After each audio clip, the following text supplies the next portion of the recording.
विधानसभा का, जहां पर मुख्यमंत्री योगी आदित्यनाथ क्या कुछ कह रहे हैं, आप ही सुनिए। अधिकारी और कर्मचारियों को हृदय से धन्यवाद देना चाहूंगा, जिन्होंने अथक परिश्रम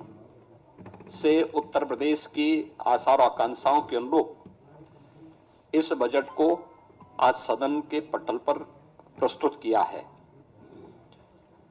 यह वर्ष हमारे लिए बहुत महत्वपूर्ण है। देश के संविधान को लागू होने का यह अमृत महोत्सव वर्ष भी है और साथ साथ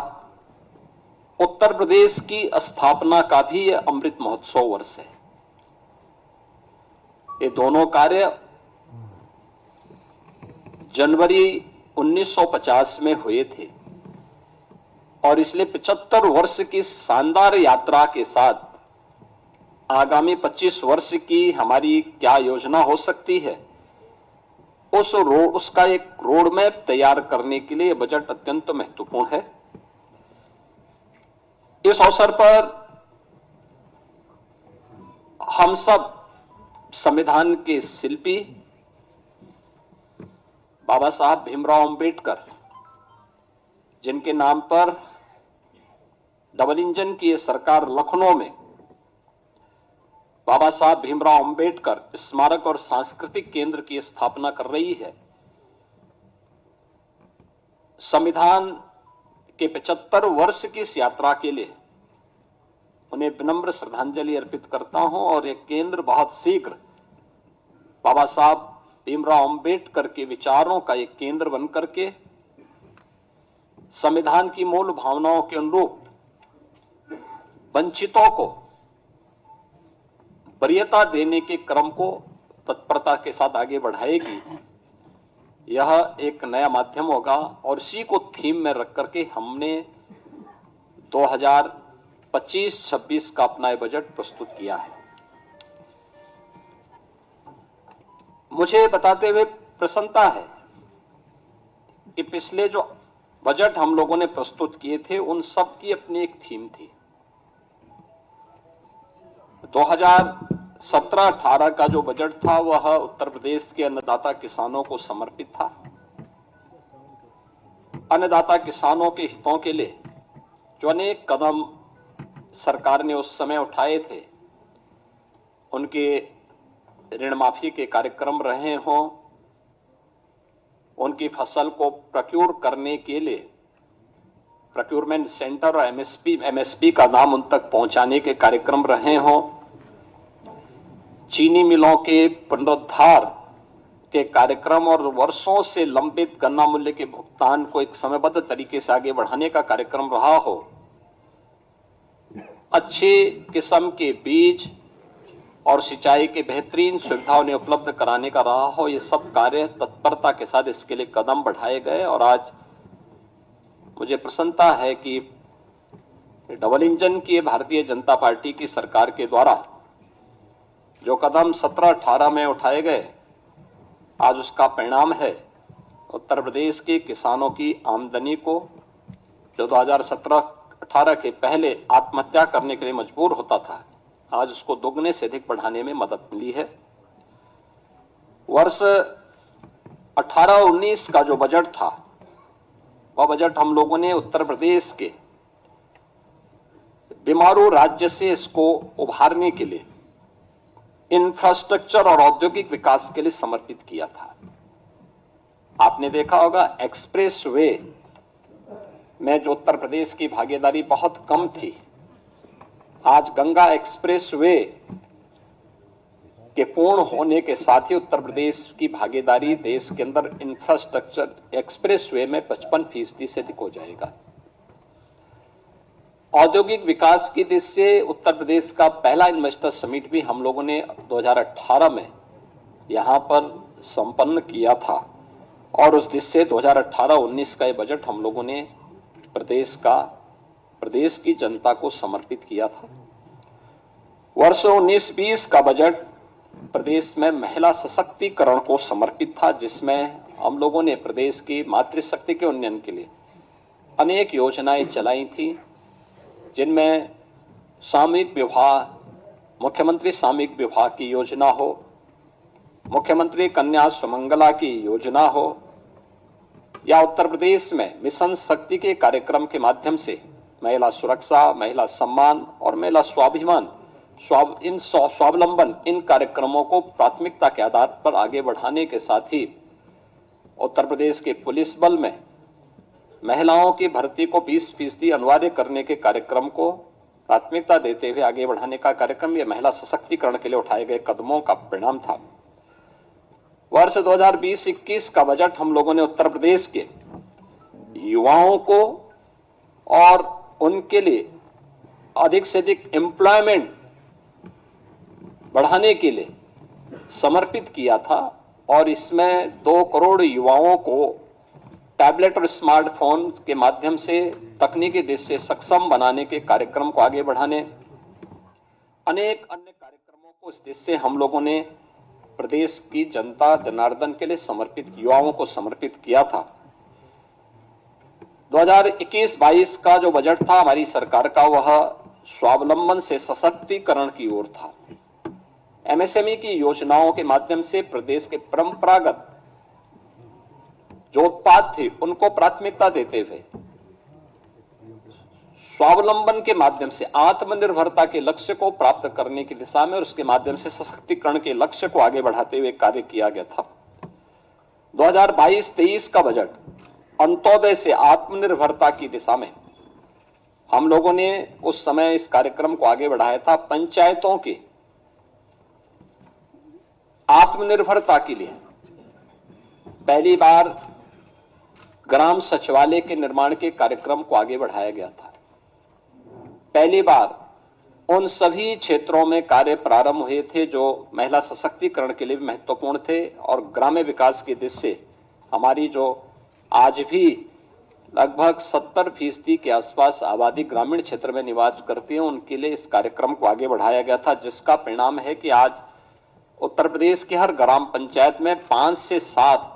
रोजगार सृजन की संभावना स्वतःस्फूर्त भाव के साथ वहां दिखाई देती है। 2023-24 का बजट उत्तर प्रदेश के अंदर एक त्वरित, सर्वसमावेशी और समग्र विकास के साथ आत्मनिर्भर उत्तर प्रदेश की नींव को सुदृढ़ करने वाला बजट प्रस्तुत किया गया था, और 2025-26 का बजट एक राम राज्य के लिए समर्पित, लोक मंगल की कामना से समर्पित बजट था। तो 2025-26 के अंदर जो 2024-25 का हमारा बजट था, ये उत्तर प्रदेश के अंदर टूरिज्म में भी, ट्रेड में भी, टेक्नोलॉजी में भी एक नए उछाल लाने वाला बजट था। पहली बार 65 करोड़ से अधिक पर्यटक उत्तर प्रदेश के अंदर आए, 14 लाख से अधिक इसमें विदेशी पर्यटक भी थे, और पर्यटन में जो उत्तर प्रदेश पहले तीसरे नंबर पर था, वह उसने 2019 के बाद से जो गति पकड़ी, वह नंबर 1 पर देश के अंदर आने में सफल हुआ है। और 2025-26 का जो बजट है, यह भारत की सनातन संस्कृति को समर्पित सर्वे भवन्तु सुखिनः की अवधारणा पर गरीब, अन्नदाता किसान, युवा, महिला के उत्थान को समर्पित है, जिसमें प्रधानमंत्री मोदी जी का विजन, जिसमें वंचित को वरीयता, यानी वंचित को वरीयता उसका एक थीम है, उसका केंद्रीय भाव है, इसको समर्पित है। इस बजट का जो दायरा है, जो कि वित्त मंत्री जी ने अपने बजट भाषण में भी कहा कि 8,08,736 करोड़ रुपये से अधिक का यह बजट है, जो 2024-25 की तुलना में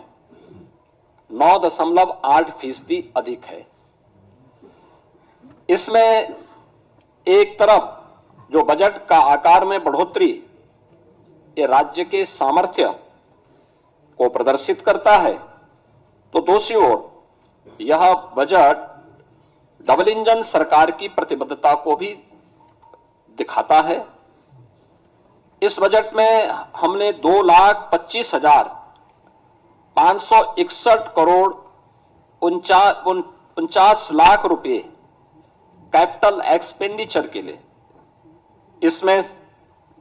प्रस्तावित किया है, जिसके माध्यम से इंफ्रास्ट्रक्चर पर धनराशि जो व्यय होगी, इससे से अधिक रोजगार के सृजन इसके माध्यम से होंगे और यह अर्थव्यवस्था को सुदृढ़ करता है। हमने प्रदेश के अंदर 2017-18 में जब उत्तर प्रदेश की अर्थव्यवस्था जो प्रदेश की कैसे हमने इसको बढ़ाने में सफलता प्राप्त की है, जो जीडीपी थी वह 12,89,000 करोड़ रुपए की थी, वह आज 24-25 में जो उसका अनुमान है वह 27,51,000 करोड़ रुपए होने का अनुमान वह है। और यह दिखाता है कि इसमें 3 वर्ष का कालखंड ऐसा था जब वैश्विक महामारी कोरोना जैसी त्रासदी का सामना करना पड़ा था, जो आर्थिक दृष्टि से अत्यंत पूरी दुनिया के लिए, केवल भारत के लिए नहीं या केवल यूपी के लिए नहीं बल्कि पूरी दुनिया के लिए अत्यंत कठिन समय था। और आज उसी का परिणाम है कि 2016-17 में जिस उत्तर प्रदेश की अर्थव्यवस्था देश के अंदर 6ठी-7वीं अर्थव्यवस्था मानी जाती थी, आज उत्तर प्रदेश ने जो लंबी छलांग लगाई है, परिणाम है कि उत्तर प्रदेश आज देश का दूसरी बड़ी अर्थव्यवस्था के रूप में उभरा है। उत्तर प्रदेश के अंदर इसके लिए हमें रेवेन्यू लीकेजेज को समाप्त करने पड़े थे, टेक्नोलॉजी का अधिक से अधिक उपयोग किया गया था, हमें प्रदेश के अंदर राजस्व प्राप्ति के अपने नए साधन उपलब्ध करवाने पड़े थे। और मुझे बताते हुए प्रसन्नता है कि आज उत्तर प्रदेश ने जो कदम उठाए हैं 22-23 हो, 23-24 हो या 24-25 के दौरान देश के सभी राज्यों में उत्तर प्रदेश का अपना एक महत्वपूर्ण स्थान रहा है। और हम लोगों ने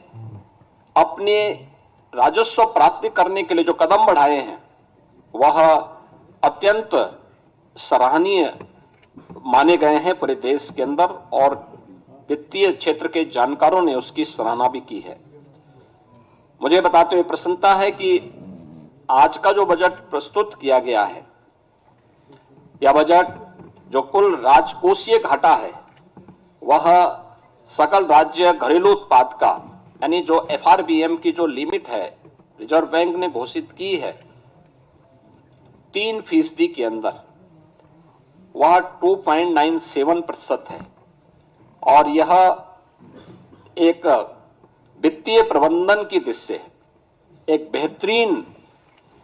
कदम माना जा सकता है। राज्य सरकार का बहुत व्यवस्थित वित्तीय प्रबंधन इसको मान सकते हैं। राजकोषीय अनुशासन का भी एक उत्कृष्ट उदाहरण यह अपने आप में है। मुझे यह बताते हुए प्रसन्नता है कि जो नीति आयोग के द्वारा राज्यों की राजकोषीय स्थिति के संबंध में जो उनकी रिपोर्ट आई है, उस रिपोर्ट के अनुसार भी उत्तर प्रदेश को फ्रंट रनर यानी अग्रणी राज्य के रूप श्रेणी में रखा गया है। यह पहली बार आया है। 2018-19 से 2022-23 की अवधि में जो प्रदेश का जो फिस्कल हेल्थ इंडेक्स है वह 8.9 अंकों में इसमें बढ़ोतरी हुई है। व्यय की गुणवत्ता में सुधार हुआ है। 18 में 13वीं अवधि में पूंजीगत जो व्यय था वह 8.8% से 19.3% के मध्य रहा है। और इस अवधि में यह अनुपात देश के प्रमुख राज्यों में औसत अनुपात से जो एवरेज रेशियो था उससे अधिक यूपी का रहा है। प्रदेश ने इस दौरान बेरोजगारी की दर को कम करने में सफलता प्राप्त की है और अत्यधिक रोजगार के सृजन करने में भी प्रदेश ने सफलता प्राप्त की है। उत्तर प्रदेश ने इस दौरान जो कदम बढ़ाए हैं, खासतौर पर अपने परंपरागत उत्पाद के लिए MSME सेक्टर पर वन डिस्ट्रिक्ट वन प्रोडक्ट ने पूरे देश के अंदर अपनी एक पहचान बनाई है। लगातार प्रयासों से प्रदेश ने पिछले 8 वर्षों में